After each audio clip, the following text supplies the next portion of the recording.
ಶ್ರೀ ಗಣಪತಿಯು ಬುದ್ಧಿಯ ದೇವರಾಗಿದ್ದಾರೆ.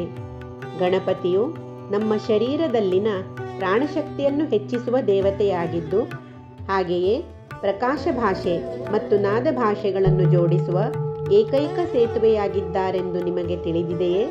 ನಾವು ಶ್ರೀ ಗಣಪತಿಯನ್ನು ಭಕ್ತಿಭಾವದಿಂದ ಪೂಜಿಸುತ್ತೇವೆ. ಆದರೆ ಗಣಪತಿಗೆ 21 ದೂರ್ವೆಗಳನ್ನೇ ಏಕೆ ಅರ್ಪಿಸುತ್ತೇವೆ? ದೂರ್ವೆಯನ್ನು ಸಮರ್ಪಿಸುವ ಯೋಗ್ಯ ಪದ್ಧತಿ ಯಾವುದು? ಗಣಪತಿಗೆ ಕೆಂಪು ಬಣ್ಣವೇ ಏಕೆ ಪ್ರಿಯವಾಗಿದೆ? ಗಣಪತಿಗೆ ವಿಭಿನ್ನ ಹೆಸರುಗಳನ್ನು ಏಕೆ ನೀಡಲಾಗಿದೆ? ಇವೆಲ್ಲದರ ಹಿಂದೆ ಕೇವಲ ಶ್ರದ್ಧೆ ಒಂದೇ ಇದೆಯೇ, ಅಥವಾ ಯಾವುದಾದರೂ ಶಾಸ್ತ್ರೀಯ ಕಾರಣವಿದೆಯೇ? ಇಂತಹ ಅನೇಕ ಪ್ರಶ್ನೆಗಳಿಗೆ ಉತ್ತರಗಳನ್ನು ತಿಳಿದುಕೊಳ್ಳಲು ಸನಾತನದ ಶ್ರೀ ಗಣಪತಿಗೆ ಸಂಬಂಧಿಸಿದ ಗ್ರಂಥಗಳು ಮತ್ತು ಈ ಬುಕ್ಗಳನ್ನು ಇಂದೇ ಖರೀದಿಸಿರಿ.